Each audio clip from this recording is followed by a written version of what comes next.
우린 이제 모두 조만간 얼어 죽고 말 거야. 잠깐만 우리가 왔으니 더 이상 걱정하지 않아도 될 거야. 아니, 너는 설마? 미국 시카고에 있는 오헤어 국제공항 수많은 관광객들이 분주히 비행기를 탑승해야만 하는 이곳에 어째서인지 수천 명의 관광객들은 공항 창밖을 바라보며 추위에 덜덜 떨고 있는데요.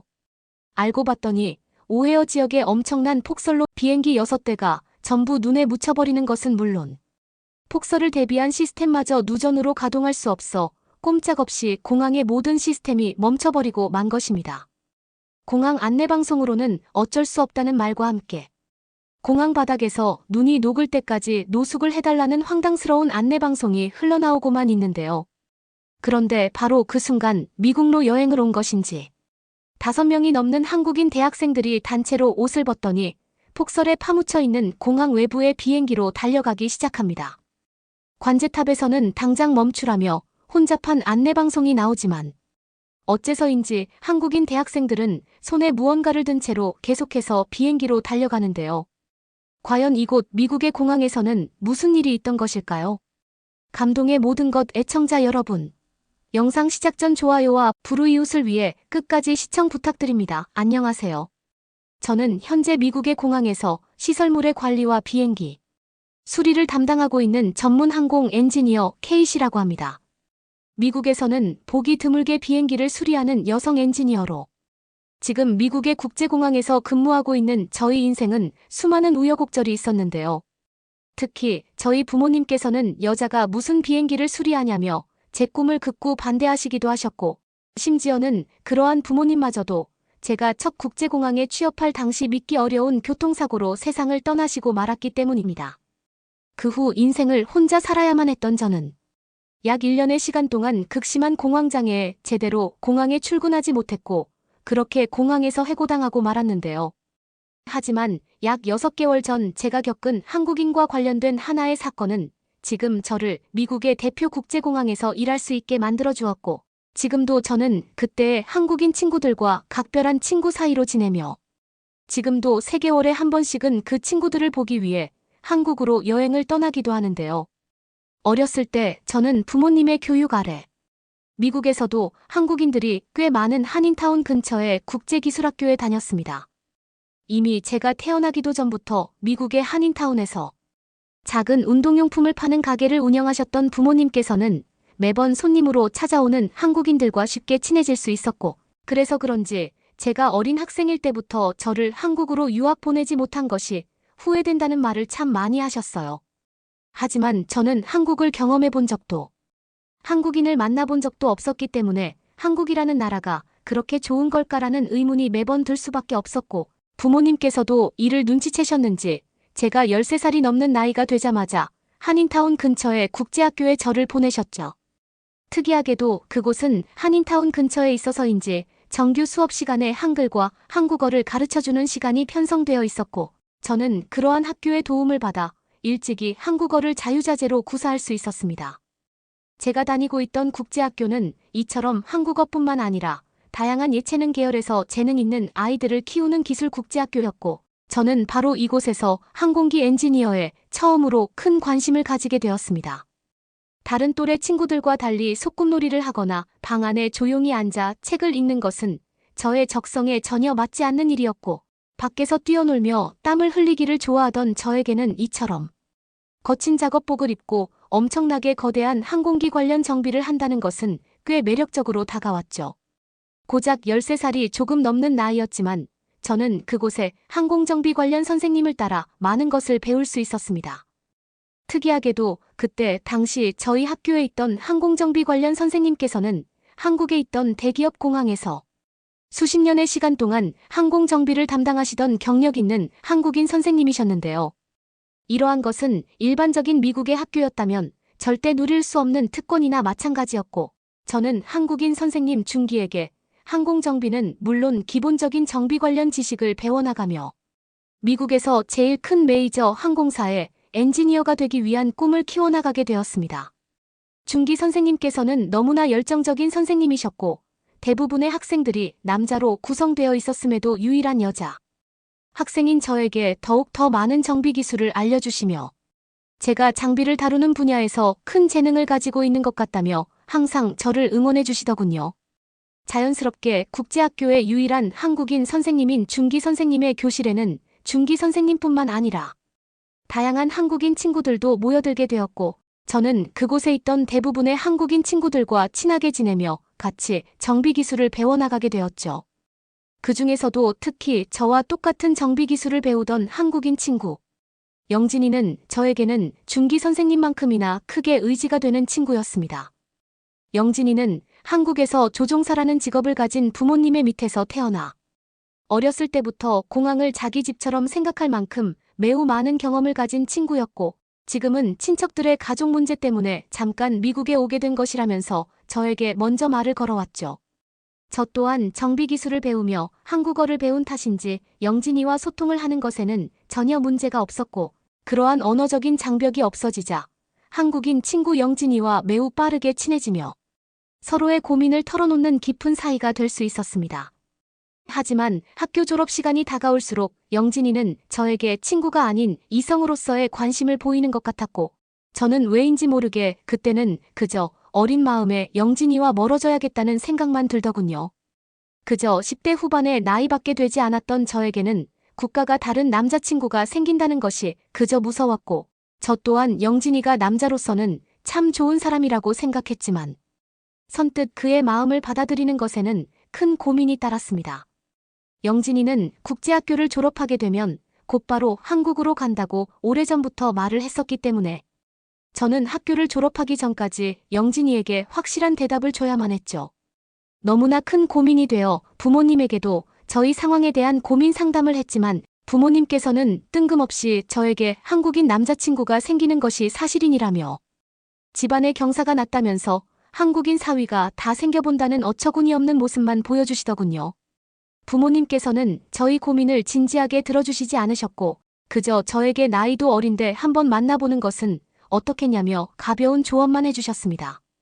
부모님의 말씀도 틀린 것은 없었으나 왜인지 모르게 저는 점점 손님이 줄어드는 부모님의 운동용품 가게의 어려운 상황을 알고 있었고, 이러한 상황에서는 하루빨리 제가 항공사에 취직해 돈을 버는 것이 급선무라고 생각했죠. 아버지와 어머니 두 분 모두 다리가 불편하신 분들이었기에 다른 일을 할 수 없는 상황이었고, 결국 시간이 지난다면 가장 역할을 해야 되는 것은 제가 될 게 분명했으니까요. 결국 저는 영진이의 마음을 받지 않고 조금 더 빨리 항공사의 정비 엔지니어로 취직하는 것을 인생의 목표로 잡았고, 영진이에게도 저의 진실한 마음을 그대로 털어놓게 되었습니다. 가정의 경제적인 문제라는 말을 들은 영진이는 오히려 서로가 너무 불안정한 상태에서 연애를 한다는 것이 부담될 수 있다는 것을 미처 생각하지 못했다면서 저를 위로해 주었고, 저는 그러한 영진이에게 너무나 감사한 마음이 들더군요. 그리고 결국 국제학교의 마지막 졸업식 날 영진이와 저는 서로의 불편한 마음 때문인지 이별의 인사조차 하지 못하고 그대로 헤어지고 말았습니다.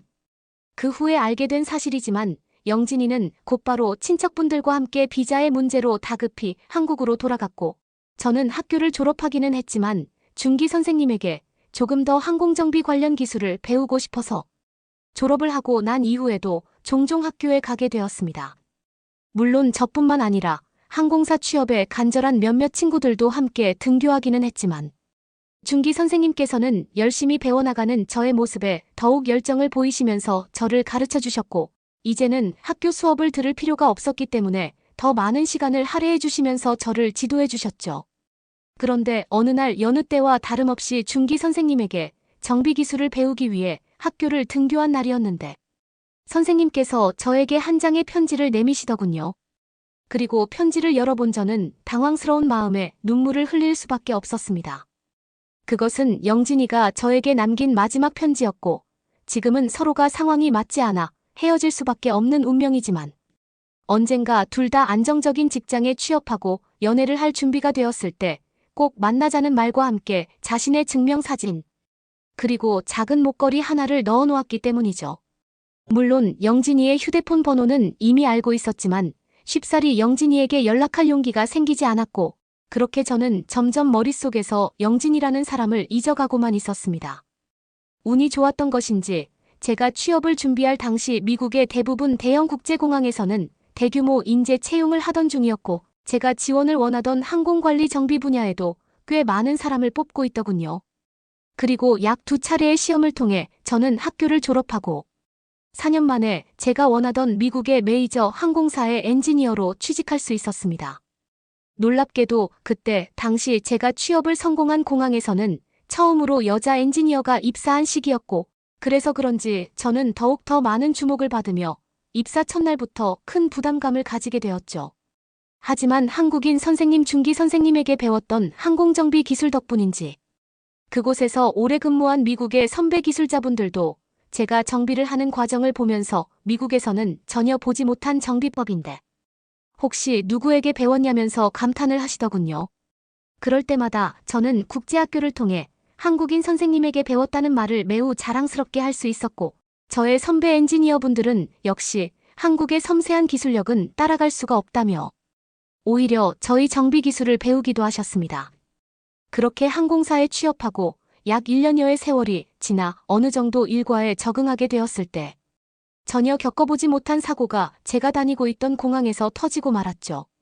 평범한 하루에 불과했지만 그날은 이상하게도 오전 근무부터 엄청난 폭설이 쏟아지기 시작하더군요. 워낙 폭설이 많이 내리는 미국이었기에 이미 공항에는 모든 폭설 시스템이 갖추어져 있었고 심지어는 폭설이 많이 내리더라도 충분히 대응 가능한 인력들이 있었기에 저는 아무런 생각 없이 비행기에 폭설 대비 장비들을 체크하며 여유로운 일과를 보내고만 있었습니다. 그런데 시간이 지날수록 폭설은 그칠 생각을 하지 않았고 엎친 데 덮친 격으로 인근에 위치하고 있던 저희보다 규모가 더 큰 공항에서 화재가 발생하는 바람에 그곳에 관광객분들이 한꺼번에 몰려들게 되면서 점점 문제가 심각해지기 시작했죠. 결국 오전부터 비행기는 결항하기 시작하며 수백 명의 관광객들과 인근 공항의 승객들까지 공항으로 몰려들기 시작했고 그러한 이유 때문인지 갑자기 공항 전체에 누전 현상이 발생하는 상황에 공항의 모든 전기가 나가버리고 말았습니다. 비상전력 시스템이 있기에 몇 시간은 버틸 수 있을 것이라 생각했으나 갑자기 몰려든 외부의 관광객들 때문인지 비상전력은 20분 만에 소멸되고 말았고 수천 명에 달하는 관광객분들은 추위에 벌벌 떨며 공항 내부에서 발만 구르고 있었죠. 공항 전반을 관리하는 정비사로서 전기를 살리기 위해 모든 방법을 다 써보았으나 방법이 없었고 심지어 외부에 대기 중이던 항공기까지도 전력 난방 시스템을 가동하지 못해 주요 연결고리들이 부서지거나 바닥과 함께 지면 타이어가 붙어버려 항공기가 주저앉는 상황까지 발생하더군요. 저를 포함한 수십 명의 엔지니어들은 처음 겪는 상황에 도저히 어떻게 해야 될지 방법이 떠오르지 않았고 공항에 대기 중이던 수천 명의 관광객들은 극심한 저체온증 증상까지 나타나며 공항의 모든 시스템은 하나둘씩 꺼져가기 시작했습니다. 그런데 바로 그때 공항 한쪽 구석에서 정비사의 옷으로 갈아입고 있는 매우 특이한 사람들이 보이더군요. 안 그래도 예민하고 위험한 상황에 저는 그들에게 달려가 어디서 옷을 훔쳐온 것이냐며 화를 내려고 다가가게 되었습니다. 그런데 가까이 다가가면서 저는 점점 무언가 알 수 없는 위화감을 느꼈고 이내 그곳에 모여있던 친구들이 저와 같은 미국 국제학교의 항공정비 학생들이었다는 사실을 알 수 있었죠. 그리고 놀랍게도 그 인원들 사이에는 약 5년 전 가슴 아픈 이별을 해야만 했던 영진이가 작업복을 갈아입으며 사람들에게 작업 명령을 내리고 있는 모습을 볼 수 있었습니다. 저는 너무 놀라서 말이 나오지 않아 그 자리에 얼어붙어 버렸고 영진이 또한 인기척을 느꼈는지 저를 발견하고는 약 5분 동안 아무 말도 하지 않더니 저에게 다가와 저를 꽉 안아주었습니다. 어떻게 된 영문인지 너무 놀라묻고 싶은 것이 너무나 많았지만 영진이는 일단 지금은 해야 될 일이 있으니 나중에 얘기하자며 자신의 팀원들과 함께 어딘가로 떠나더군요. 그 이후 펼쳐지는 상황은 저로서는 기적과 다름없었습니다. 영진이는 공항 근처 한인타운에 있는 한국인들에게 도움을 구해 항공기 주변에 있던 눈들을 하나둘씩 치우기 시작했고 어떻게 왔는지 몰라도 한인타운에 있던 수백 명의 한국인들은 서로 호흡이라도 맞춰본 듯 제설 도구를 들고는 매우 빠른 속도로 공항과 항공기 주변에 눈을 치우기 시작했죠. 하지만 기적은 여기서 끝나지 않았습니다. 영진이와 몇몇 친구들은 저에게 공항 배선 시스템의 지도를 받아가더니 지금 현장에서 곧바로 전기 수리를 해보겠다며 작업에 들어갔고 약 3시간의 작업 끝에 공항 전체의 전기를 살려냈기 때문이죠. 이미 외부와 연결되는 도로는 폭설로 이동이 어려워 공항 내부의 수많은 인원들이 꼼짝없이 저체온증에 피해를 입을 뻔했지만 영진이와 팀원분들의 빠른 전기 수리 작업으로 공항은 곧바로 난방 시스템을 가동해 온기를 찾아가기 시작. 그제서야 관광객들도 조금씩 안정되는 상황이 시작되었습니다. 저 또한 영진이의 지시대로 상태가 좋지 않은 사람들을 분리해 따뜻한 곳에 모아놓은 상태였고, 영진이는 곧바로 공항 전체의 현장을 한인타운의 한국인 분들과 지휘하며 빠르게 공항을 안정화하기 시작했습니다. 공항 내부를 정리한 영진이는 곧바로 외부의 활주로와 공항 주변을 제설하던 한국인 분들과 함께 외부의 도시로 연결되는 길까지 약 2시간 만에 전부 제설 작업을 완료했고, 제설 작업이 끝나자마자 미국의 소방대원들을 부르더니 모든 도로를 정리했으니 최대한 빨리 와달라는 놀라운 말까지 하기에 이르렀죠. 미국의 소방대원들은 그곳에 폭설이 너무 많이 내려가기 힘들다고 했으나 모든 제설 작업을 끝마쳤다는 영진이의 말에 너무나 놀란 듯했고, 실제로 약 15분 뒤 소방대원들의 빠른 도착으로 저체온증에 피해를 입고 있던 공항의 관광객 인원들은 적절한 치료를 받을 수 있었습니다. 그날 처음 본 한인타운의 한국인들이었지만 영진이와 그 한국인 분들은 마치 오래전부터 훈련이라도 받아온 듯 한 몸처럼 매우 빠른 시간 만에 공항의 폭설 상황을 정리하기 시작했고, 놀라운 기술력과 단합력으로 공항의 전기까지 살려낸 뒤 사람들마저 구했던 것이었죠. 저를 포함한 몇몇 미국인 항공 엔지니어들은 그러한 모습을 지켜보며 간단한 심부름을 할 수밖에 없었고, 놀라운 한국인들의 대처 능력과 기술에 정말 놀랍다는 반응밖에 나오지 않았습니다.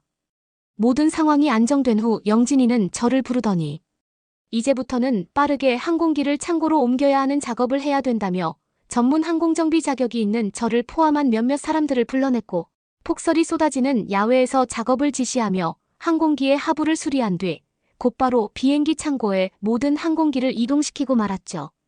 이러한 항공기 이동까지 약 2시간 정도밖에 걸리지 않았고, 공항을 총괄 관리하는 관제탑에서는 처음에는 외부인인 영진이와 팀원들의 지시에 무언가 불편한 반응을 보였지만 외부에서 항공기 수리까지 마쳐는 영진이와 한국인 팀원분들의 기술력에 경의를 표하며 어느 순간부터는 영진이의 지시대로 공항 내부에 안내방송을 하고 있더군요.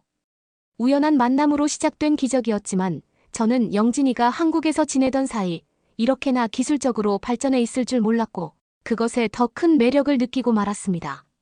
모든 공항의 상황이 정리된 후 폭설도 잦아들게 되자 영진이와 한국인 기술자분들의 정리로 인해 곧바로 항공운행은 정상운행에 들어가게 되었죠. 상황이 종료된 뒤 영진이는 저에게 다가와 한국에서는 폭설이나 폭우 상황 시 이런 식으로 상황을 대처해 나간다며 저에게 한국의 매뉴얼 대처 방법들을 알려주기 시작했고, 저에게도 수고했다며 저를 따뜻하게 안아주더군요. 공항을 관리하던 기장분들과 관제탑 관계자분들도 영진이에게 감사의 뜻을 표했고, 저희 공항에서는 공항 최초로 외부인에게 표창장마저 수여하게 되었죠.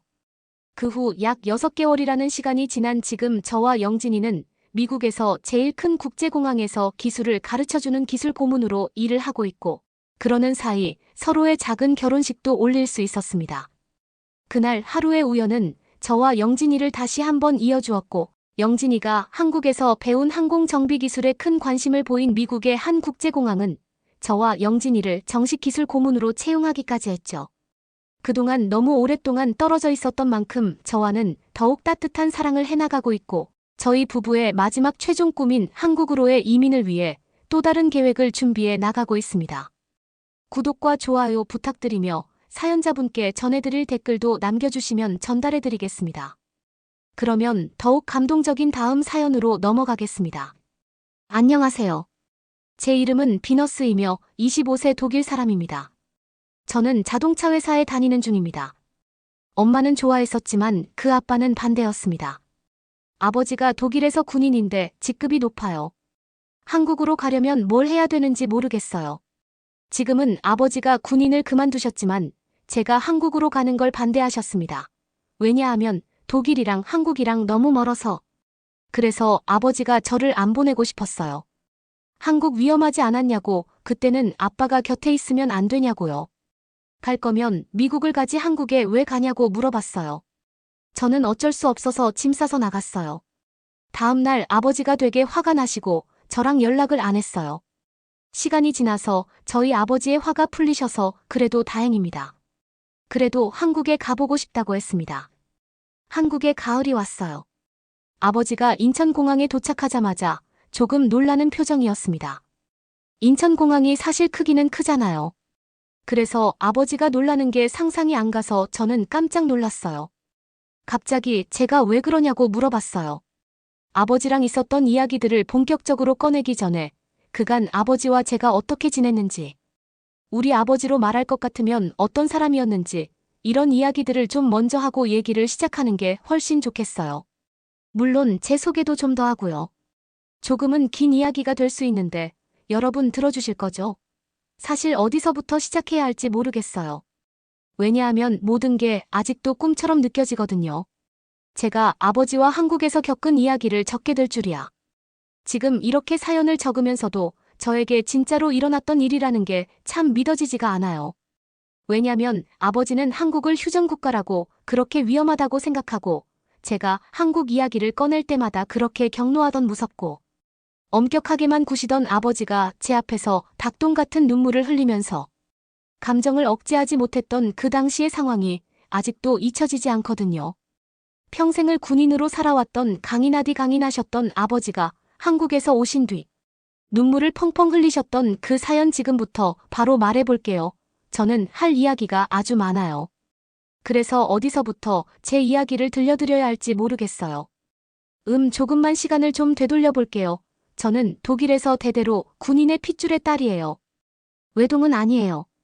근데 저만 유일한 딸이라 아버지의 사랑을 독차지했죠. 저를 낳고 나니까 세상에 더 바랄 게 없을 정도로 세상의 모든 행복을 품에 안았다고 확신하셨대요. 그만큼 아버지는 저를 사랑하셨어요.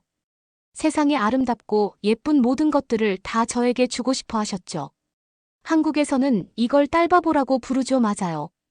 우리 아빠가 그 말에 딱 어울리는 그런 사람이었어요.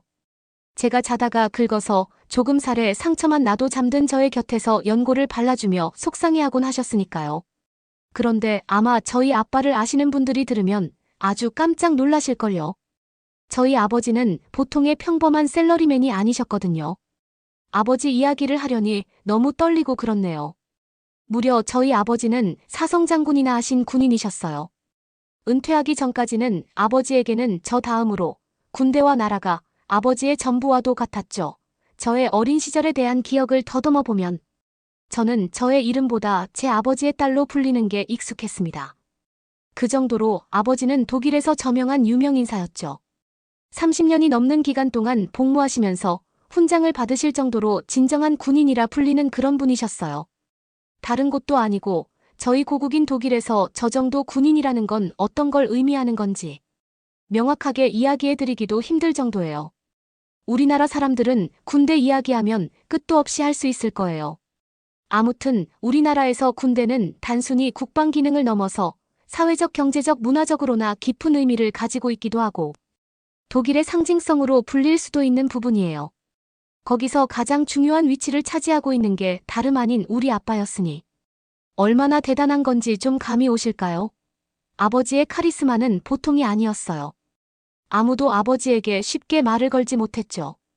그랬기 때문에 이런 딸바보 같은 모습을 전혀 상상하지 못했을 거라고 말씀드린 거예요. 아버지의 군대에서의 영향력은 정말 대단하셨죠. 은퇴하기 직전에 아빠는 정말 바쁘셨어요. 작전도 책임지셔야 하고 여러 방면에서 중요한 역할을 하셨기 때문에 늘 막대한 책임감과 중압감을 가지고 계셨습니다.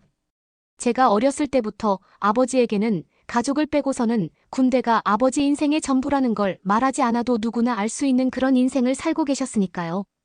가끔은 엄마보다 군대가 더 소중하게 느껴질 때도 있었어요. 물론 저를 가장 소중하게 여겨주신다는 확신에서 벗어나신 적은 없으셨지만요. 어린 시절 저희 아버지는 끊임없이 기지와 파병을 오가며 쉬지 않고 일하셨죠. 가끔 어머니에게 아버지를 언제 다시 볼 수 있을지 궁금해하며 다른 형제들과 날짜를 세웠던 기억이 납니다. 제가 어렸을 때 아버지는 한 번에 몇 달씩은 자리를 비우곤 하셨죠. 아빠가 집에 돌아오면 얼마나 기뻤는지 모릅니다. 군대에서는 엄격하고 진지했던 아버지가 저와 함께 집에 있을 때는 완전히 저만의 아버지로 딱 변신하고 마셨어요. 가장 먼저 바뀌는 건 목소리 톤이었는데 엄격하던 그 목소리 톤은 갑자기 딱 부드러워지고 저만 보면 멍청하고 귀여운 미소를 짓곤 했습니다. 모두가 아버지를 존경하고 사랑했어요. 아버지는 평생을 군에 헌신하셨고 독일 방위군에서 가장 존경받고 훈장을 받은 장군 중 한 명으로 빠르게 계급을 올렸습니다. 50세가 될 때까지 수많은 중요한 작전을 계획하고 지휘했으며 외국 고위 인사들에게 자문을 제공했고 리더십과 용맹함으로 수많은 영예를 얻으셨죠. 아버지는 리더십이 굉장해서 모두 다 아버지의 의견과 카리스마에 압도당했죠. 솔직히 그래서 저도 아버지에게 제 의견을 잘 이야기하지 못하는 게 당연해져 갔어요. 아버지는 제가 원하는 것들을 거의 다 들어주려고 하셨지만 웬만해서 아버지의 심리를 건드리지 않기 위해 노력했죠. 사랑을 받긴 했지만 워낙 카리스마 넘치는 아버지는 무섭기도 한 존재가 되었어요. 그렇게 된 데는 아버지의 과도한 사랑이 원인이 되었죠. 아버지는 제가 커가면서 저희 학교 생활과 친구들에 대해 모든 것을 알고 싶어 할 정도로 과잉 보호를 하셨어요. 제가 친구들과 장난을 좀 치다가 미끄러져 무릎을 조금이라도 다치면 무슨 복합골절인 것처럼 지레 겁을 먹고 그런 환자처럼 저를 대하셨죠. 저녁 내내 소독을 하고 반창고를 붙이고 시간을 보내셨는데 처음엔 그게 고맙기도 했다가 제가 청소년이 되고 점점 사춘기가 오면서 어느샌가 부담스러운 시간도 찾아왔죠. 또 그런 보호는 친구들도 저를 가까이 대해주질 않았어요. 점점 저를 멀리하고 단체 생활에 저를 끼워주려 하지도 않았죠. 게다가 아버지는 집안에서도 약간 군대 같은 스타일을 고수하셨어요. 예를 들자면 옷차림부터 하루 일정 방해, 세심한 정리정돈까지 모든 것이 질서 정확성 규율을 정확하게 지켜야 했죠. 그건 저희 생활 습관에 결국은 좋은 영향을 끼쳤다고 생각이 들어요. 하지만 딱 그때는 그런 게 얼마나 힘들던지 마음적으로 가장 편하고 그렇게 느껴야 할 가정이라는 공간이 답답하게 느껴지게 됐던 것 같아요. 제가 10대가 되자 아버지는 이제부터는 더 정신력을 바르게 단련해야 한다면서 거의 밤에 가까운 어두운 시간부터 아버지 구령에 맞춰 조깅을 시작했습니다. 어린 나이에 정확한 이유도 모른 채 시작된 단련은 그렇게 저의 일과가 되기 시작했죠. 기본적인 체력 단련을 혹독하게 하게 되었습니다. 여자도 스스로를 지켜야 하는 게 당연하다면서 아버지는 공부는 물론 잘해야 하지만 무술 기술을 연마하는 것에 특히나 집착하셨습니다. 저는 공부를 하는 시간 외로 기술을 배우는 훈련 시간에 엄청 많은 시간을 할애해야 했어요. 잠은 정확히 오후 10시면 자야 했고 그 전에 저희 모든 일정을 끝내야 했습니다. 엄격한 가르침 덕분에 공부도 꽤 나쁘지 않게 잘했고 사격 실력도 늘었어요.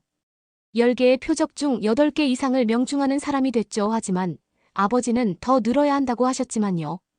끝이 보이지 않는 행군 팔굽혀펴기 장애물 코스 훈련을 여자라고 힘이 없다던가 딸이기 때문에 좀 봐달라는 불평을 할 수는 없었어요. 예전에는 상처 하나라도 나면 속상하셨다면 이젠 더 큰 안전을 위해 이게 당연한 길이라고 하셨죠. 이렇게 해야 앞으로 더 큰 안전을 지켜낼 수 있다면서요.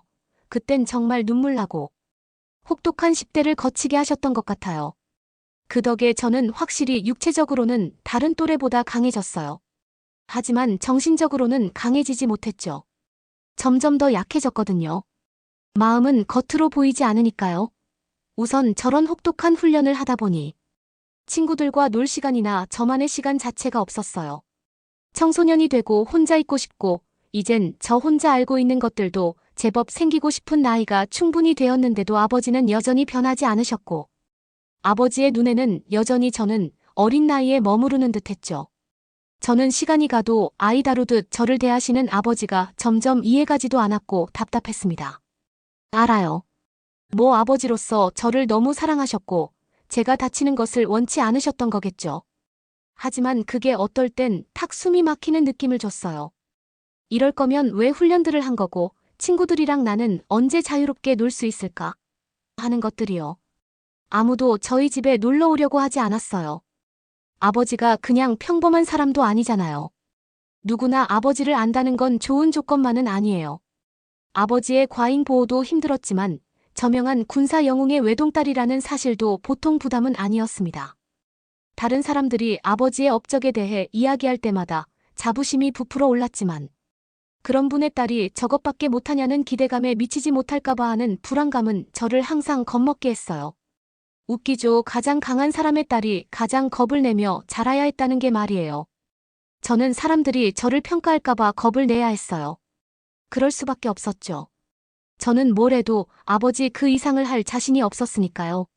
하고 싶은 건 많은데 결코 입 밖으로 낼 순 없었죠. 아버지의 압박이 점점 원망스럽게 느껴졌어요. 감사하기도 했죠. 그런데 몇 번의 계절이 지나고 점점 커버린 아이가 돼버린 저는 자꾸 생각에 잠겼어요. 이게 나의 삶인가 하는 생각 말이죠. 그래서 집에서 좀 떨어진 곳으로 대학교를 진학하기로 결정했습니다. 대학교를 갈 모든 준비를 마쳤을 때 저는 드디어 아버지의 둥지를 벗어날 기대에 부풀었던 것 같아요. 드디어 그간의 공간에 문을 열고 더 큰 세계로 나아갈 때가 됐다고 생각했죠. 그때는 참 시원하기도 하지만 죄송하기도 하고 또 한편으론 감사하기도 했어요. 아버지의 통치 아래서 생활하는 것이 종종 제한적으로 느껴지기도 했지만 결국 그 방식들, 그 덕분에 원하는 대학교에 다 지원해서 붙을 수 있었고 성인이 될 준비를 잘할 수 있는 사람으로 컸다는 것도 부정할 수 없는 사실이니까요. 돌이켜보면 모든 것이 다 아버지 덕에 견고한 토대를 마련할 수 있었던 거죠. 부모님에게 인사를 올리고 대학생으로서 생활은 그렇게 시작되었습니다. 기숙사가 있는 대학 생활은 정말로 즐거웠어요. 처음으로 장군의 딸 비너스가 아니라 그냥 개인이 되어 내가 뭘 좋아하는지, 어떤 건 별로 좋아하지 않는지 스스로 판단할 수 있었죠. 스스로 판단할 수 있다는 건 정말 즐거운 경험이었어요. 20살이 넘어서야 그걸 경험할 수 있었다는 건 굉장히 낯선 경험이면서도 모든 걸 새로워하는 저를 친구들은 참 신기해하더라고요. 친구들과 노는 시간은 즐거웠어요. 새로운 것들 친구들과 화장하는 법, 유행하는 헤어스타일 패션 쇼핑을 하며 저희 일상은 또래 여대생들처럼 채워졌어요. 제가 바라던 드디어 완벽한 그림처럼 제 인생이 그려지고 있었죠. 더 이상 새벽 6시 기상이나 예정된 피트니스 훈련이 필요 없었어요. 완벽하게 정리된 제 방을 더 이상 점검하지 않아도 됩니다. 드디어 하루를 어떻게 보낼지 제 스스로 선택할 수 있게 되었죠. 처음에는 이런 자유를 누리는 것에 죄책감을 느낄 뻔했습니다. 공부나 사교를 위해 밤 10시가 넘어가는 제 자신이 처음에는 죄를 지은 것처럼 죄송했어요. 하지만 점차 제 삶을 스스로 만들어가는 그 해방감은 말로 다 표현하기 부족하네요. 아버지가 눈살을 찌푸렸을 법한 옷과 헤어스타일을 통해 희미하게나마 자기 표현을 할 수 있게 되었죠. 물론 아버지에게 갈 때는 그렇게 가지 않았지만요. 그래도 아버지와 늘 체력 단련을 하던 습관이 있어서 그런지 아무것도 하지 않으려니 몸이 답답하고 뻐근했어요. 태권도 동아리가 있다는 걸 알게 됐죠. 태권도라는 무술에 이끌려 저는 동아리 활동을 시작하게 됐고 거기서 새로운 친구들도 사귀게 됐습니다. 대학 생활과 동아리 생활은 또 다른 매력이 있었어요. 저에게 차원이 다른 소속감을 주더라고요. 그 무엇도 친구들과 이런 소속감이나 유대감을 쌓지 못했던 저에게 꼭 필요하던 게 바로 이런 거였다는 사실에 정말 행복했던 것 같아요. 아버지도 무술을 배우는 동아리라고 하니 반대를 하지 않으셨고요. 아버지는 이제 어느덧 은퇴를 하셔서 집에서 나름 취미 생활들을 찾으려 하는 중이시긴 하다고 하는데 딱히 즐거운 것들을 찾지 못하시는지 요즘 짜증이 느셨다고 하시더라고요. 최근에는 시험이나 동아리 활동을 해서 본가에 가지 못했는데 빨리 가봐야겠다는 생각이 들었죠. 제가 본가를 자꾸 안 가려는 핑계를 만드는 이유가 사실 따로 있긴 했어요. 아빠한테는 절대 말할 수 없는 비밀스러운 꿈이 있었거든요. 그건 바로 한국으로의 워킹홀리데이였어요. 그걸 준비 중이었거든요. 동아리에서 친해진 친구를 통해 알게 된 한국은 단숨에 저를 사로잡아 버렸어요. 특히 K-팝 드라마가 너무 좋아 그것들을 통해 한국어를 공부하기 시작해야겠다. 마음먹게 됐죠. 제 마음속의 한국은 저희 답답하기만 하고 정적이었던 생활과는 전혀 다른 신비롭고 마법과도 같은 그런 신기루처럼 느껴졌어요.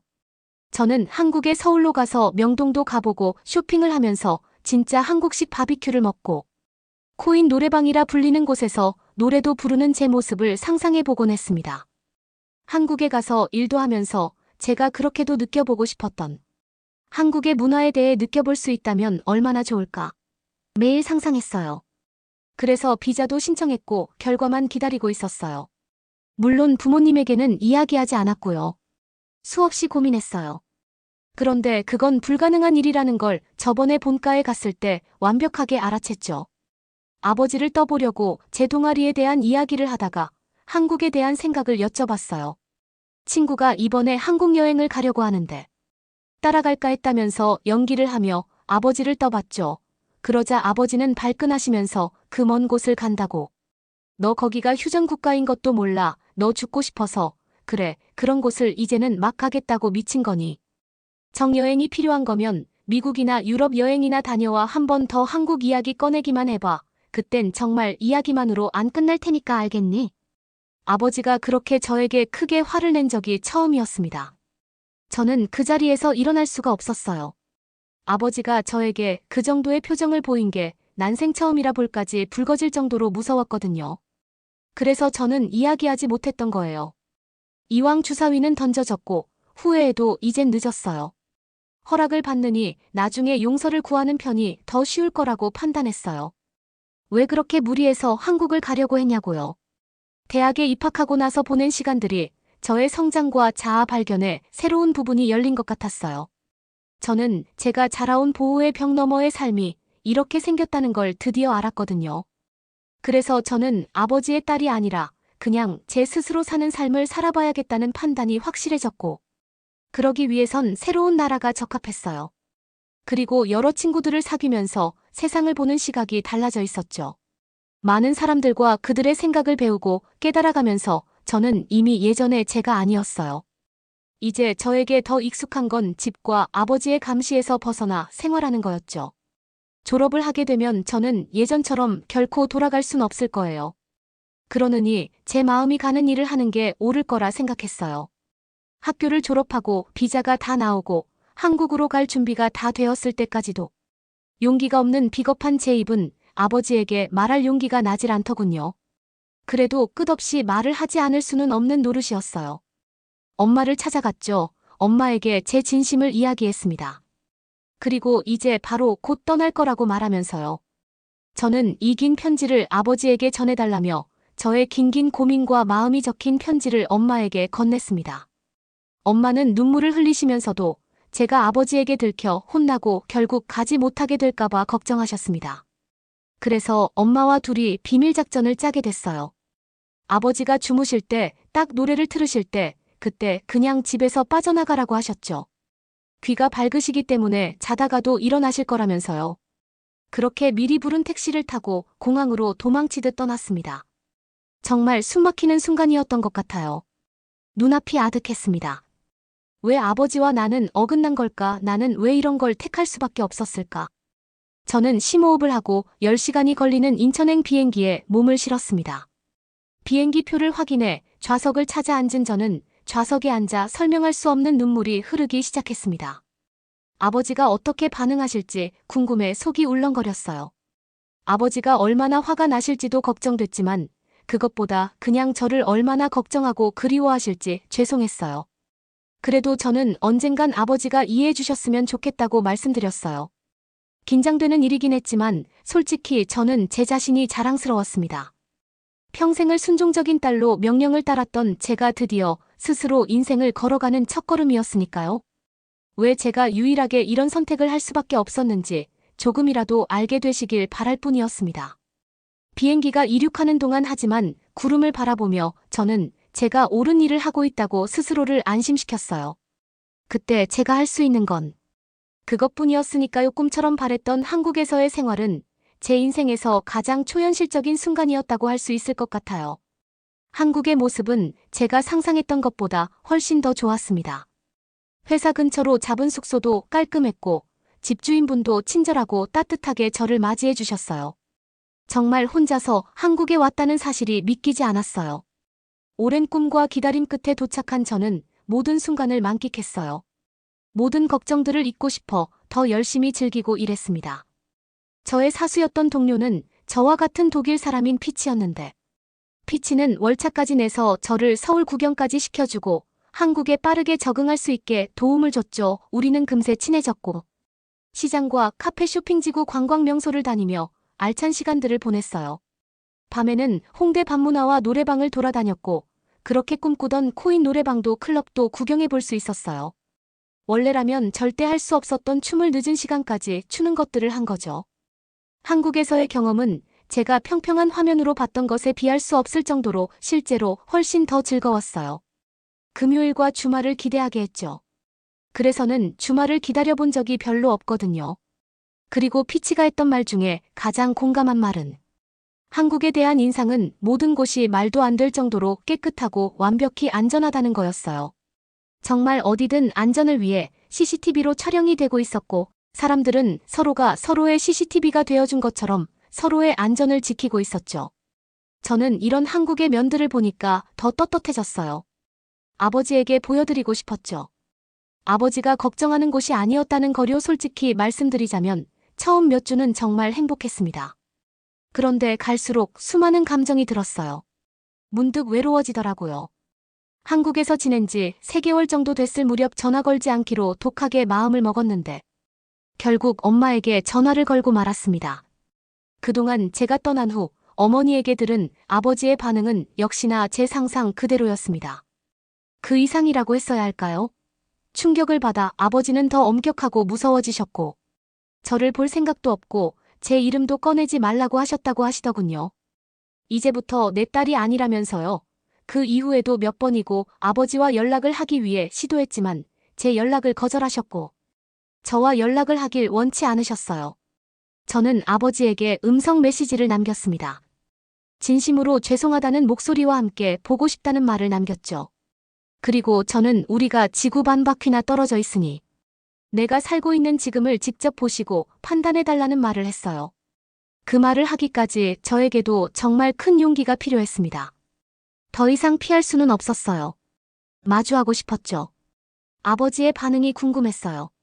제 녹음을 들으신 아버지는 바로 비행기 표를 끊으셨다고 하시더군요. 그렇게 저는 드디어 그립고 보고 싶던 부모님을 그것도 한국에서 만날 수 있게 되었습니다. 아버지를 기다리며 별 상상이 다 되더라고요. 속마음 아버지는 어떨까, 나를 안아줄까, 나에게 화를 내실까. 내가 저질렀던 일에 대한 아버지의 첫마디는 뭘까? 난 무슨 표정으로 아버지를 대하는 게 좋을까? 곡공항에 자동문이 열리고 저 멀리 한눈에 아버지와 어머니를 발견할 수 있었어요. 그때 알았어요. 그런 고민은 하나도 필요하지 않았다는 거요. 가족이 그런 거라는 걸 알았죠. 저는 그냥 뛰어가서 아버지를 와락 안아버렸습니다. 아버지는 수많은 말 대신 그 큰 손으로 제 등을 토닥여 주셨죠. 그 토닥이만에 무수히 많은 말들이 들어있음을 알 수 있었습니다. 흐르는 눈물을 겨우 닦고 서울에서의 여정을 시작해야 했어요. 이제 제 선택이 옳았다는 걸 마침내 보여줄 차례였거든요. 들고 다니면 불편할 부모님의 짐은 공항에 짐 배달 서비스를 이용하기로 했죠. 아버지는 뭐 이런 걸 이용하냐면서 저 사람들을 어떻게 믿냐고 하셨지만 그건 한국을 몰라서 그런 거라는 걸 추후엔 다 깨달으셨어요. 대중교통을 타고 시작했어요. 일부러 제가 짠 코스였죠. 100번은 더 생각했어요. 뭘로 부모님과 여행을 할까 하다가 한국에 대한 매력을 빠르게 보여주려면 지하철만큼 매력적인 수단이 없거든요. 한국의 지하철보다 잘 되어 있는 시스템은 그 어디에도 없을 것 같아요. 일을 하면서 친해진 외국 친구들은 해외여행 경험이 아주 많은데 그들이 가장 손꼽아 칭찬하는 게 발 한국의 교통, 그리고 사람들의 의식문화 안전 수준일 거예요. 부모님과 움직이던 시간이 마침 출퇴근 시간도 아니어서 딱이었죠. 역시 제 판단은 옳았어요. 부모님은 한국 지하철을 타보시더니 정말 말도 안 된다는 소리를 몇 번이나 하셨는지 모르겠어요. 지하철을 타고 가고 있는데 군복을 입은 남자들이 우르르 들어왔습니다. 아버지는 갑자기 매서운 군인의 눈매로 딱 변하시더라고요. 넌 이런 휴전국에서 산다는 게 불안하지도 않니? 불안하고 무섭지도 않아. 저는 그게 아니라며 한국의 예비군에 대해 이야기 드렸습니다. 그제야 오해한 것에 대해 괜히 민망해하시며 우리 사이엔 괜히 어색한 공기가 흘렀어요. 도시로 가까워지니 서울의 모습이 완연하게 보였습니다. 처음에 서울을 보시더니 휴전국 치고는 솔직히 놀라운 발전이긴 하다. 처음에는 어디 한번 보여줘봐라 하는 식의 팔짱을 낀 채 경계를 하는 듯했던 아버지의 태도가 점차 열려가는 게 보였습니다. 우리는 지하철, 버스, 택시 다양한 대중교통을 이용하며 서울 곳곳을 누볐고 시장부터 백화점까지 저는 다양한 문화를 체험해 볼 수 있게 노력했어요. 부모님은 서울의 낮과 밤이 이렇게 다른 느낌을 낼 수 있다는 거에 신기해 하시면서도 낮이건 밤이건 어디든 평온하고 안전함을 느끼는 사람들의 표정에 큰 충격을 받으신 듯 했습니다. 저의 숙소로 오는 길, 숙소부터 회사로 가는 길 모두 완벽하게 설치된 CCTV 24시간 활발하게 오가는 차량들을 보시면서 아버지는 깊은 생각에 빠져 보이셨죠. 부모님의 일주일간의 한국 방문이 끝나갈 무렵 어머니에게 한국식 피부 마사지를 끊어준 후 오랜만에 아버지와 둘만의 데이트 시간을 갖게 되었습니다. 참 어색하기도 했어요. 마주보고 시간을 보내고 있는 게 얼마만인지 기억이 잘 안 나더라고요. 어색한 기운을 어떻게 해야 할지 몰라 망설이고 있을 때 아버지가 먼저 운을 떼며 갑자기 눈물을 흘리셨습니다. 저는 당황할 수밖에 없었죠. 아버지는 저에게 다짜고짜 사과부터 하셨어요. 너는 나의 소유물이 아니었는데 미안했다. 나는 단지 그냥 내가 좀 더 안전하고 편안한 인생을 살길 바래서였어. 하지만 내가 얼마나 무지했는지 이제야 알았어. 너의 연락을 얼마나 기다렸는지 몰라. 나의 고집 때문에 먼저 연락 한 통 하지 못한 나를 용서해 주렴. 진심이 가득 담긴 아버지의 생각지도 못한 사과는 저를 상당히 놀라게 했어. 아버지는 전쟁을 직접 겪어봤기 때문에 분단 국가라는 것만으로 어떤 걸 의미하는지, 왜 무작정 반대부터 했는지 진심을 다해 본인의 마음을 이야기해 주셨습니다. 그러나 한국에 와서 사람들의 밝게 웃는 표정과 더불어 완벽한 인프라와 그 안에서 느낀 편리함에 왜 그렇게 한국에 오고 싶어 했는지 알 것 같았다고 하셨어요. 그리고 무엇보다 지금 제 나이에는 고급보단 한국에서 배워나갈 점이 훨씬 더 많을 것 같다고 인정하셨죠. 그리고 정말 내 딸이 언제 이렇게 다 큰 거냐며 스스로의 길을 옳게 잘 찾아가는 저에 대해 깊은 칭찬까지 해주셨습니다. 솔직히 그렇게까지 감동적인 순간은 상상해 본 적도 없어요. 그냥 아버지가 조금이라도 저를 이해해주기만 해도 좋겠다는 마음뿐이었는데 이 정도로 완벽히 저와 한국에 대해 이해해주셨다는 것에 감사하고 행복했죠.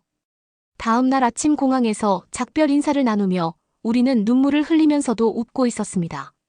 아버지가 제가 소중히 여기는 이 문화에 대해 이렇게까지 지지하고 관심을 가져주실 줄은 꿈에도 상상하지 못했어요. 그 이후 저는 아버지와 한층 더 가까워진 사이가 됐어요. 그 후로 우리는 더 자주 대화를 나눠요. 특히 아버지는 한국 드라마에 완전히 빠지셔서 매일 저한테 그거 본 적 있느냐고 거긴 가본 적 있냐며 오히려 저에게 한국에 대해 물어보곤 하시죠. 가장 크게 바뀐 건 아버지가 제 삶에 비판이나 의문을 제기하지 않고 우선 해보라고 응원을 해주신다는 거예요. 계속해서 우리의 관계는 확실히 발전하고 있어요. 여전히 부딪히는 것도 있긴 하지만 아버지가 저보다 더 노력해주시고 있다는 건 분명히 알고 있죠. 저는 그래서 저희 한국에서의 제 진짜 일상들을 아버지에게 브이로그식으로 일일이 담아 공유하며 소통하고 있어요. 아버지의 든든한 지지와 저희 자유로움까지 합쳐지니 그 관계가 측정할 수 없을 정도로 단단해졌어요. 지금 이 사연을 쓰는 곳은 비록 아버지가 살고 계신 본가는 아니지만 이젠 제가 어디 있는 것이 중요한 게 아니라는 걸 깨닫게 되었어요. 그리고 마음은 거리와 관계를 측정할 수 없다는 것도 알았죠. 저에게 이제 집은 그저 사랑이 있는 곳이라고 생각해요. 아버지의 무조건적인 사랑은 저와 늘 함께하고 있기 때문에 제가 있는 곳이 곧 제 집이 되겠죠. 앞으로 제가 나아가는 곳엔 무조건 아버지의 사랑과 믿음이 있을 거예요. 그러면 더욱 재미있는 다음 사연으로 넘어가겠습니다. 누군가 한 명이 사랑해준다는 걸 확신하니까 근거 없는 용기가 생겨나는 기분 아시나요? 여러분도 꼭 그런 누군가에게 그런 사람이 되어주거나 그런 기분을 깨달으시기를 바랄게요.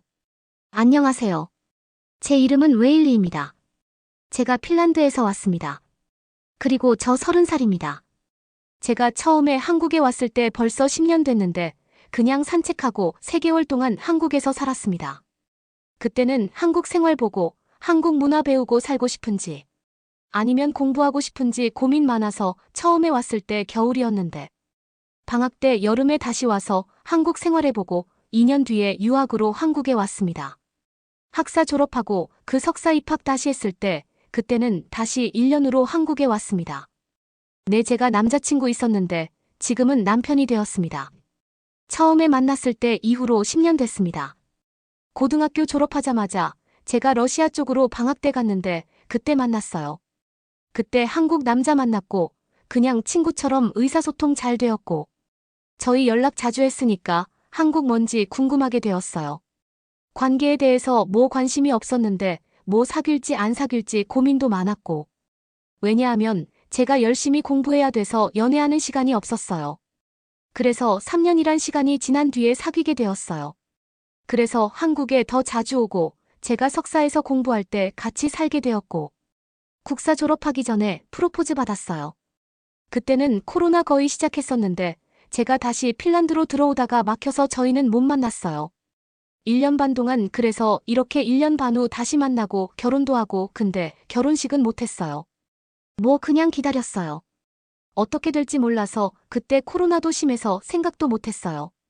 이런 거 잘 모르겠지만 그냥 착해서 제가 지금은 작은 회사에서 다니지만 그 회사에서 일하기 조금 어렵고 핀란드에서 뭐 사원 부장 이런 게 없는데 한국에서 있어서 조금 레벨이 잘 느껴요. 그래서 이것 때문에 조금 힘들고 부족하고 한국에서 문제가 있는 눈치 있습니다. 외국에서 그런 거 없는데 뭔가 빨리 퇴근하거나 아니면 조금 늦게 출근하면 눈치 많이 줘요. 예를 들면 출근 시간이 5분 전에 오면은 눈치 볼 수도 있고요. 그래서 일찍 와야 되죠. 제가 잘못했어요. 왜냐하면 유학 다녀와서 제가 그 올해 30살인데 몰랐던 것이니까요. 2년 동안 남편이 군대에서 다닐 때도 저는 한국에 있었습니다. 제가 그때 고무신이었습니다. 그래서 전화할 때마다 그 군인들 소리 지르고 이런 거도 느끼고 영상도 있어요. 군대에서 그때 전화하는 영상 알 수도 있고 군인들 그때 많이 했고요. 제 생각에는 일단은 한국 군대랑 핀란드 군대랑 비교할 수가 없어요. 시스템이 완전 달라요. 근데 왜냐하면 한국에서 군대 가면은 계속 2년 동안 군대에 있어야 되고요. 휴가가 너무 짧아요. 핀란드에서는 군대의 좋은 점은 출근 대견합니다. 주말에도 쉽니다. 예를 들면 일요일 일단 핀란드는 그래서 휴일이 아닙니다. 월요일 같은 느낌 그래서 토요일을 많이 쉬는데 그때는 몇 명 독일에 군대에서 남고 몇 명은 집에 갑니다. 그 군대 베이스를 가까이 만든 겁니다. 그래서 학교 아니면 회사처럼 다니는 느낌입니다. 일단 군복이 멋있습니다. 미국 스타일 느낌 있고 훈련 잘합니다. 제 생각엔 해병대에서 제가 많이 모르지만 육군 대신에 해병대가 되게 고급스러운 느낌 납니다. 내 꿈처럼 바랬던 한국에서의 취업 생활을 한 후 고국인 핀란드로 돌아와서 재정비 시간을 가졌어요. 아직 나이는 젊고 한국에는 계속 살고 싶은데 어떻게 앞으로 뭘 하며 살까 고민이 참 많았죠. 보다 가장 아쉬웠던 건 한국어를 배우다 만 거에 대한 아쉬움이었어요. 한국을 다시 가고 싶었는데 언어가 완벽하지 않았던 것에 어떻게 이걸 채울까 하는 생각이 있었습니다. 고국에서도 배울 수 있었지만 저는 시간이 좀 아까웠어요. 한 번에 다양한 경험을 쌓으며 한국어를 배울 수 있는 방법은 없을까? 고민하기 시작했죠. 그러다 고모의 남편이 러시아에서 학생들을 가르치고 계시는데 거기서 다양하게 한국어를 배울 수 있는 프로그램이 있다는 사실을 알게 됐죠. 저는 고민할 것도 없이 러시아로 갈 결정을 내렸습니다. 한번 한국에 다녀온 이후에 저는 완벽히 다른 사람이 되어 있었죠. 한국 사람들 특유의 시간을 얼마나 효율적이게 사용하는지 아시죠? 그 이후 저는 평생 한 나라에서만 산다는 건 좀 시간 낭비라는 생각이 들었어요. 그래서 러시아로 가기로 결정을 하는데 큰 어려움이 없었던 것 같아요. 예전에는 뭘 하나 할 때 그렇게 망설이기만 하고 부모님 허락부터 걱정했던 저였는데 참 도전적이고 호전적이게 바뀐 거죠. 사실 바로 한국으로 갈 수도 있었지만 그건 제 성격상 좀 미루기로 했어요. 좀 더 완벽해진 한국어 실력을 가지고 한국에서 제대로 된 진짜 직장을 갖고 싶다는 생각으로 그 전에 러시아행을 택하게 된 거죠. 안 가봤던 나라와 문화에 대해 경험도 하면 좋잖아요. 뭐든지 많은 문화적 견해를 넓히는 것이 인생에 대해 뭐든지 선택할 때 중요한 작용을 하는 것 같더라고요. 부모님의 허락은 바로 오케이가 떨어졌어요. 오히려 오빠들이 반대를 하며 여자 혼자서 겁도 없다. 절대 안 된다 등 그러긴 했지만 곧바로 아버지가 다녀오라며 정리해 주셨죠. 빡빡하고 엄하기만 했던 아버지는 이젠 완벽히 제 편을 들어주세요. 이제껏 제가 선택해온 길이 저를 완벽하게 성장시켜온 걸 지켜봐 오셨고, 그게 틀리지 않았음을 제 스스로도 증명해 왔으니까요. 저는 이번 러시아로의 행위 제가 가려고 하는 최종 목적지로 가는데 꼭 필요함을 설명드렸고, 아버지는 그런 저를 가장 응원해 주셨죠. 단 늘 안전을 걱정하셨지만요. 아버지는 저에게 이제 보니 아버지를 가장 많이 닮은 건 다른 형제들이 아니라 바로 저였다면서 모험심이 강하고 용감한 게 꼭 아버지를 빼닮은 게 아주 못 말린다면서도 자랑스러워하곤 하셨어요. 아버지의 배웅을 받으며 공항에 도착했습니다. 아시겠지만 저희 고국과 러시아의 날씨는 전혀 다르잖아요. 아버지는 옷을 잘 챙겼는지 끊임없이 물어보셨죠. 긴장한 어머니와 달리. 오히려 저는 흥분을 주체할 수가 없더라고요. 모스크바를 향해 이륙하는 비행기를 타자 가슴이 참을 수 없이 두근거렸어요. 또 다른 도전을 향해 가는 제 자신이 자랑스러웠죠. 창밖으로 구름을 바라보며 간단한 러시아어를 공부했습니다. 긴 비행 끝에 모스크바 도모데도보 공항에 도착했습니다. 비행기에서 내리자마자 가장 먼저 눈에 들어온 것은 살을 애는 듯한 추위였어요. 그때가 12월 하순이었는데 평균 기온이 영하로 떨어졌습니다. 활주로를 가로질러 도착 터미널로 걸어가는 동안 차가운 공기가 뺨을 스쳤습니다. 입김이 하얗게 솟구쳤는데 나름대로 따뜻하게 해본다고 챙겨온 건데 러시아의 추위를 경험해 본 적 없던 저로서는 정말 심하게 당혹스러웠어요. 추위에 덜덜 떨며 정신없이 드디어 고모를 만났어요. 고모를 만나자 반가움에 추위도 잊고 우린 와락 앉고 고모는 언제 이렇게 숙녀가 되어버렸냐며 꽉 끌어안아 주셨죠. 정말 오랜만에 보는 건데도 그간 통화도 자주 하고 워낙 연락을 자주 했기 때문에 전혀 어색하지는 않았어요. 고모부는 결혼식과 가족 행사 이후 세 번째 보는 거였지만 늘 볼 때마다 드는 생각인데 참 고모를 사랑해주는 것 같았죠. 저도 저런 사랑을 언제 할 수 있을까? 고모를 보면 늘 생각하곤 했어요. 그때까진 몰랐죠. 저도 이 도시에서 제 운명의 사랑을 찾으리라고 말이에요. 고모부가 운전해주시는 창밖을 열심히 바라보며 낯선 신도시를 감상했습니다. 날은 흐린 날이었고 거리에는 눈이 쌓여 있었습니다. 대부분의 건물은 제가 상상했던 화려한 궁전과는 달리 단순한 콘크리트 블록으로 이루어져 있었습니다. 하지만 곳곳에 역사가 숨어 있었어요. 돔 형태의 고대 성당이 위풍당당한 스탈린주의 타워와 고층 아파트와 함께 스카이라인을 장식하고 있었죠. 모스크바는 대조의 도시였습니다. 고모부는 로모노소프 모스크바 국립대학교에서 근무를 하고 계셨는데 거기서 제가 들을 수 있는 한국어 수업도 있었고 한국어 수업의 인기는 정말 어마어마했어요. 사실 고모부 찬스로 들을 수 있긴 했지만 그게 아니었다면 저는 아마 듣지 못했을 거예요. 고모네 집에서 지낼 수도 있었지만 저는 혼자 지내길 원했어요. 그래서 보통 학생들이 머무는 아주 보편적인 숙소를 얻었죠. 제가 지내기로 한 숙소는 유학생들을 위한 칙칙한 회색 건물이었습니다. 제 작은 방은 하얀 벽과 단순한 가구가 있었는데 그걸 보니 저절로 한국에서 지낼 때 있었던 시설과 너무도 비교가 돼서 웃음밖에 나질 않더군요. 더군다나 추위를 막아줄 수도 없던 그 금속 프레임 창문은 정말 너무 추워 맨 처음 러시아에 가고 나서 감기에 걸려 고생한 걸 생각하면 그때는 정말 체력적으로 가장 힘들었던 때가 아니었나 싶네요. 체력이라면 누구에게도 뒤지지 않을 정도로 자신 있었던 저였지만 러시아에 적응할 수 없던 혹독한 추위는 도저히 적응하기 쉽지 않았어요. 겨울은 계속되었고 기온은 영하 15도 정도는 정말 당연한 날씨였습니다. 저는 제가 가져온 가장 따뜻한 옷으로 몸을 꽁꽁 싸매고 추위와 싸웠습니다. 귀덮개가 달린 털모자부터 체온 유지를 할 수 있는 것들은 이제 필수적인 것들이 되었죠. 체온을 유지할 수 있는 옷들 여러 겹을 겹쳐 입었고 장갑 목도리 두꺼운 양말도 꼭 챙겼습니다.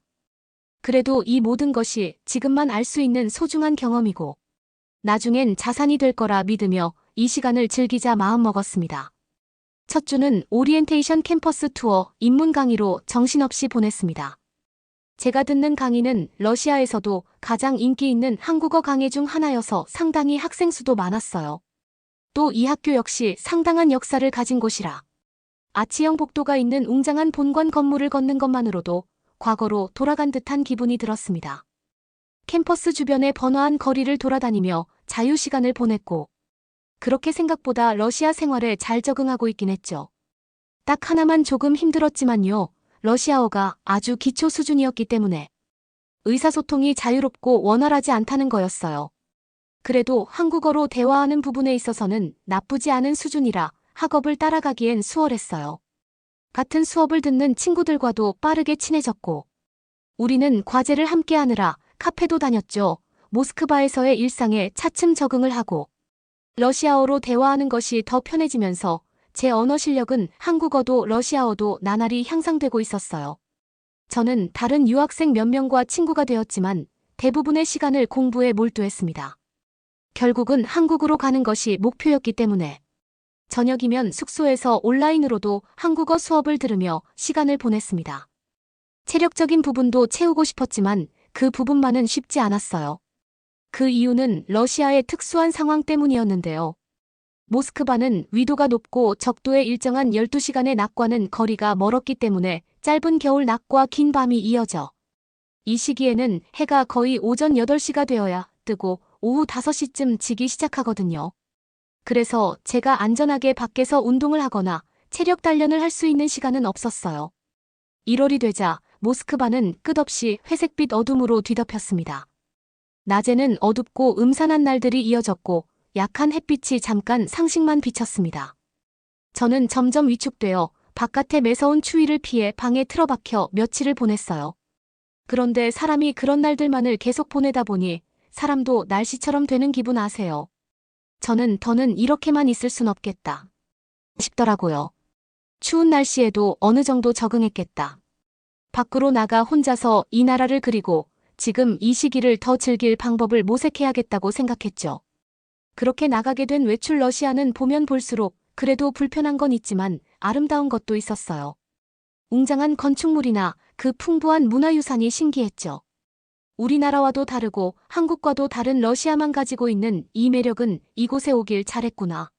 와서만 볼 수 있기 때문에 제 선택이 맞다고 증명하게 하기 충분했죠. 부모님은 저에게 괜찮은지 항상 물어보시곤 했어요. 저는 걱정 말라고 말은 드렸지만 사실 저도 한국만큼 안전하진 않으니 반쯤 거짓말이 섞인 말을 할 때도 있긴 했죠. 하지만 어쩔 도리는 없었습니다. 있는 그대로 말씀드리면 걱정하시며 매일을 보내셔야 할 게 분명하니까요. 그렇게 저는 제가 할 일을 열심히 하며 살고 있었어요. 그러던 중 저와 같은 수업을 듣고 있던 한 러시아 남자애는 저에게 호감을 보이며 저녁 식사를 하자고 하더군요. 이전부터 몇 번이고 밥을 먹자고 제안하긴 했지만 저는 그의 호감을 거절했어요. 사실 별로 남자를 만나고 싶은 생각이 없었거든요.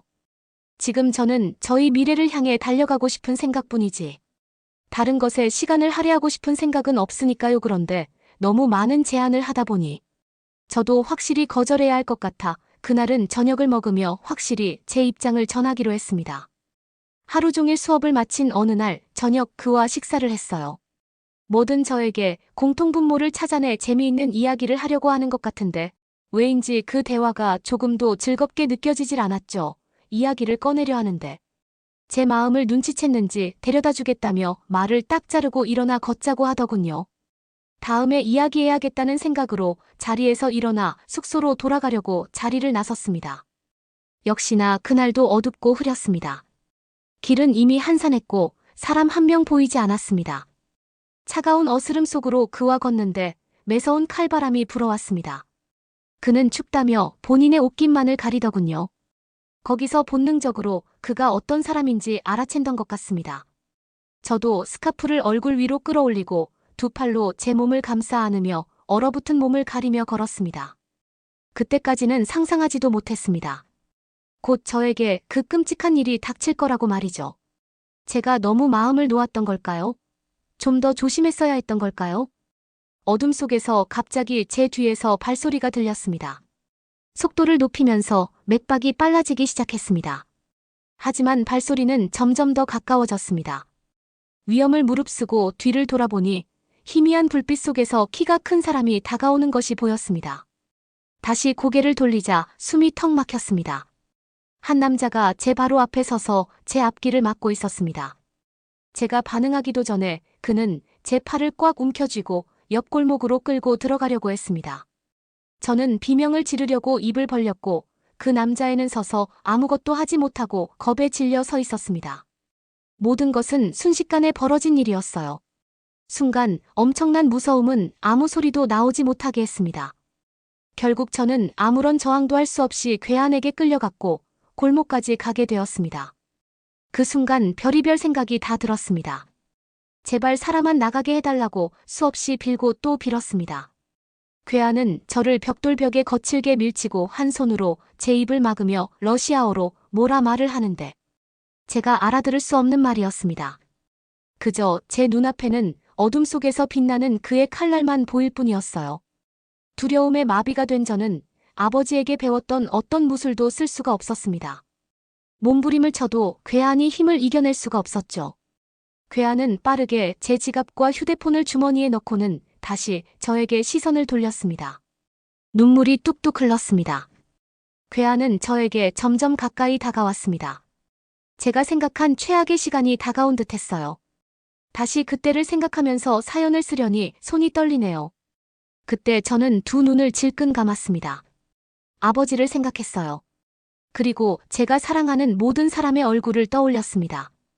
그런데 그 순간 갑자기 퍽 하는 소리가 들리더니 그 괴한이 사정없이 날아가는 광경을 목격하고 말았습니다.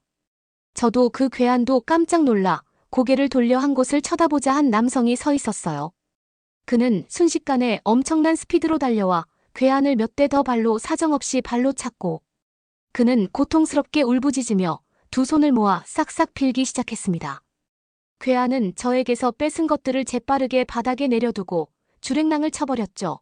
괴한이 사라지고 나서야 안도감에 다리에 힘이 풀려 무릎을 꿇고 주저앉은 저는 심장이 쿵쿵거렸습니다. 그 남자는 러시아어로 괜찮아요? 라며 저에게 말을 걸었습니다. 놀란 마음을 좀 달래기 위해 근처 카페로 가 앉았습니다. 이제 위험이 지나가고 나서야 그를 제대로 볼 수 있었습니다. 그는 저보다 몇 살 더 많아 보였는데 정말 큰 키에 어깨가 넓어 딱 봐도 운동선수처럼 보였습니다. 하지만 그의 진심을 담은 눈빛은 저를 위로해주고 안심시켜 주었죠. 그를 바라보고 있자 이상하게도 천천히 제가 안정되고 있음을 느꼈습니다. 내전 괜찮아요. 고마워요. 구해줘서요. 그를 향해 거의 제대로 처음 걷는 말이었습니다. 그때까진 그를 거의 똑바로 쳐다보지도 못했던 것 같습니다. 그는 한국에서 온 현수라는 사람이었고 저는 한국어가 더 편하다고 한국어로 이야기를 하자고 했지요. 그는 이 저녁에 특히 저런 사람이 많으니 조심해야 한다고 알려주면서 한국어를 하는 저를 신기해하더군요. 그것도 러시아 사람도 아닌 제가 한국어를 배우러 여길 왔다는 게 말이죠. 현수는 궁금한 게 많지만 오늘은 우선 가서 쉬는 게 우선이겠다며 하지만 걱정되니 숙소까지 데려다주고 가겠다며 단호하게 말했습니다. 그의 단호한 카리스마에 거절을 하고 싶지 않았어요. 아니 그가 데려다줬으면 했죠. 엄청난 충격으로 인해 불안했지만 현수가 곁에 있어 안심할 수 있었습니다. 또다시 안전하지 않다고 느끼면 전화하라며 그는 그의 번호를 주고 그렇게 그와의 첫 만남이 지났습니다. 그날 숙소의 문을 열고 들어와서 문에 기대어 여전히 심장이 두근거렸습니다. 제 머릿속에서 현수 생각이 떠나질 않았어요. 그날 밤에 사건을 계속 머릿속으로 되풀이했습니다. 강도를 만났을 때 느꼈던 공포 그리고 때마침 수호천사처럼 나타난 현수의 등장이 운명처럼 느껴졌어요. 그때부터였던 것 같아요. 그가 저에게 특별한 사람이 될 거라는 걸 확신하게 된 것을요. 저는 멈출 수 없는 그에 대한 생각을 참지 않았어요. 그에게 바로 연락을 했죠. 그의 번호로 전화를 걸자 가슴이 두근거렸습니다. 2번 울리자 현수가 대답했습니다. 여보세요. 그의 낮고 부드러운 목소리를 듣자마자 연습했던 말들은 온데간데 까먹고 더듬더듬 인사를 건네며 고마웠다는 말과 함께 다시 만나자고 제안했어요. 그렇게 다른 날 얼마나 옷을 고르고 또 골랐나 기억도 나질 않아요. 처음과 다른 장소에서 만난 현수는 말할 것도 없이 멋지더군요. 그는 돌을 깎아 만든 듯 날카롭고 또렷한 이목구비를 가진 엄청나게 잘생긴 사람이었습니다. 한국에서 봤던 그 어떤 남자들 중에서도 이렇게 멋있던 남자는 본 적이 없을 정도로요. 그와 앉아 몇 시간 동안 이야기를 나누었어요. 현수와는 무슨 이야기든 대화하기 편하고 즐거웠고 제 이야기를 잘 들어줬어요. 평소 낯선 사람 앞에서는 부끄러움을 많이 타는 저였지만 그 사람 앞에서는 금세 편안함을 느꼈습니다. 저는 제 어린 시절과 학업 추후 한국에서에 대한 꿈에 대해까지 이야기를 하게 되었습니다. 그는 군 복무와 모스크바에 오게 된 계기에 대해서도 자세히 이야기해 주었죠. 현수의 정중한 태도 속에는 깊은 성찰이 보였고 걸을 때 추울까봐 저부터 챙겨주는 모습에 그의 사려 기품이 느껴졌습니다. 저의 고백으로 결국 우리는 연애를 시작하게 됐습니다. 현수는 현재 공부를 위해 러시아에 왔다고 했어요. 역시나 저보다 몇 살 많았지만 정말 똥 아니었어요. 피부도 좋고 특히 웃을 때 들어가는 보조개가 정말 사랑스러웠어요. 현수는 원래 한국 해병대 장교 출신이었다고 예전에 대해서도 설명했습니다. 그는 이야기를 할 때 해병대라는 곳에 깊은 사명감과 명예심을 가지고 있었는데 마치 군인이셨던 아버지를 떠오르게도 했는데요. 마치 그런 점이 그에게 더 빠져들게 만들었죠. 아버지를 닮은 사람을 만나 사랑에 빠진 제가 이해가 되는 순간이었죠. 그에게 반한 이유는 또 있었어요. 현수는 강인한 군인의 겉모습을 가지고 있었지만 저에게만은 친절하고 너그러운 사람이었어요. 우리는 모스크바에서 각자의 유학 생활에도 충실하며 연애를 이어갔어요. 평일에는 열심히 수업을 듣고 만날 수 있을 땐 잠깐이라도 거의 매일 만났습니다. 주말에는 박물관과 성당 화려한 볼쇼이 극장의 발레, 공연까지 함께 관람하며 모스크바를 즐겼죠. 현수는 어릴 적부터 좋아했던 한국 전통 음식도 소개해주기 시작했습니다. 우리는 그의 작은 부엌에서 김이 모락모락. 나는 김치찌개나 바삭한 불고기를 준비하는 동안 그의 아파트에 숨어 있곤 했습니다. 그 요리는 저에게는 완전히 새로운 요리였고 정성과 자부심을 가지고 요리하는 모습을 보는 것이 정말 좋았습니다. 새해가 되면서 날이 따뜻해졌고 모스크바의 봄이 피어나면서 현수와 저는 더욱 가까워졌습니다. 우리는 거의 뗄 수 없는 사이가 되어 모든 여가 시간을 함께 보냈습니다. 모스크바 강을 따라 긴 산책을 하고 아늑한 카페나 영화관에서 웅크리고 앉아 저녁을 보내는 것이 우리의 일상이 되었습니다. 하지만 정해진 시간은 점점 끝을 향해 가고 있었고 우린 이제 어떻게 향해 가야 할지 우리의 미래에 대한 논의를 결정할 때가 됐죠. 그날은 저에게 특별한 기억으로 남아있어요. 숙소로 향해 가고 있던 우리는 손을 잡고 거리를 걸으며 이런저런 이야기를 나누고 있었습니다. 현수는 저에게 더 이상 헤어지고 싶지 않다며 같은 집으로 가는 사이가 되면 안 되겠느냐며 반지와 함께 프로포즈를 건넸습니다. 저는 행복함의 소리를 질렀고 고민할 것도 없이 예스라고 대답했죠. 그날은 저에게는 그 어떤 장면보다 로맨틱하고 바꿀 수 없는 그런 장면이었습니다. 우선 최우선 과제는 허락을 받는 문제였습니다. 공부를 하겠다고 한 딸이 갑자기 뜬금없이 결혼이라니. 그것도 고국도 아니고 타국으로 가서 살겠다는 말을 해야 했기 때문에 솔직히 쉽지 않은 문제라고 생각했어요. 하지만 현수는 늘 그렇듯 저의 불안감을 다 괜찮다며 본인만 믿으라고 손을 꽉 잡아주었고 제 걱정은 정말 생각보다 쓸모없던 게 아니었나 하는 상황이 펼쳐졌습니다. 저는 아버지를 만나 우리가 만난 이야기를 다 세세하게 하게 됐어요. 그런데 현수는 직접 이야기 드리고 싶다며 우리나라 말로 연습해 준비를 해왔더군요. 그는 매번 사람을 감동하게 하는 사람이었죠. 그런 현수를 보더니 아버지는 현수를 정말 마음에 들어 하셨어요. 하나밖에 없는 딸이 갑자기 결혼을 하고 싶다고 했을 땐 정말 놀라셨지만 그가 한국의 해병대 출신이라는 말에 아버지의 허락을 받을 수 있게 됐죠. 현수와 아버지가 둘이 처음 만났을 때 한참 동안 군대 이야기를 했어요. 그러면서 현수의 할아버지도 해병대 출신이었고 아버지도 해병대 출신이었다는 이야기를 했고 그 말에 아버지는 크게 감명받으셨어요. 그가 군대를 대하는 태도와 여전히 해병대를 향한 사명감과 자랑스럽게 여기는 마음, 그리고 저를 대하는 마음까지 무엇 하나 흠잡을 게 없다며 진심으로 제 결혼을 축복해 주셨죠. 그렇게 저는 결국 현수와 결혼해 한국으로 시집을 오게 되었습니다. 지구를 돌고 돌아 다시 한국으로 온 셈이죠. 그것도 제가 가장 사랑하는 사람이 더해져서 말이에요. 아버지의 손을 잡고 결혼식을 하던 날 현수가 저를 바라봐주던 행복에 가득 찬 표정을 잊을 수가 없어요. 그 결과 우리의 시작은 서울의 작은 신혼집에서 차려졌어요. 아버지가 재정적으로 무척이나 도움을 주고 싶어 하셨지만 현수가 우리 힘으로 해보고 싶다고 마련했죠. 저는 어디든 상관없었어요. 현수와 있다는 게 중요했으니까요. 부부로 산다는 건 매일 아침이 새롭고 설레는 기분이었습니다. 저는 커피를 내리고 현수는 아파트의 작은 주방에서 군침 도는 한식 아침 식사를 준비했습니다. 현수가 출근을 하면 저는 집안일을 하고 현수를 기다렸죠. 밤에는 꼭 껴안고 영화를 보거나 손을 잡고 동네를 산책하며 시간을 보냈습니다. 우리의 신혼집은 웃음소리가 끊이질 않았어요. 정말 너무 행복해서 가슴이 터질 것만 같았습니다. 신혼집을 정리하는 중이라 그날도 정리가 한창이었어요. 현수가 출근을 하고 나서 우연히 현수의 예전 앨범을 보게 됐습니다.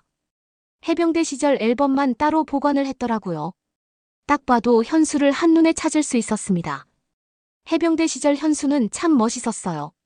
집에서 매일 부드럽고 자상한 모습만 보다가 강인한 군대 시절을 보니 새삼 더 멋있게 다가왔죠. 특히 해병대는 군복이 정말 멋있는 것 같아요.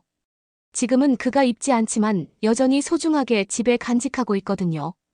그 군복을 입은 모습을 보니 심장이 또 뛰더라고요. 해병대 유니폼은 다른 군복이랑 좀 다른 점 아세요? 제가 신기해서 현수한테 물어본 적이 있었거든요. 그런데 해병대는 정복이라는 게 특히 멋있더라고요. 그게 겨울에만 입는 코트 같은 건데. 휴가를 나가는 군인들에게만 주어지는 해병대의 특권 같은 유니폼이라고 하더군요. 여름에도 셔츠로 되어 있는 유니폼이 또 있는데 그건 또 다른 매력을 가졌더라고요.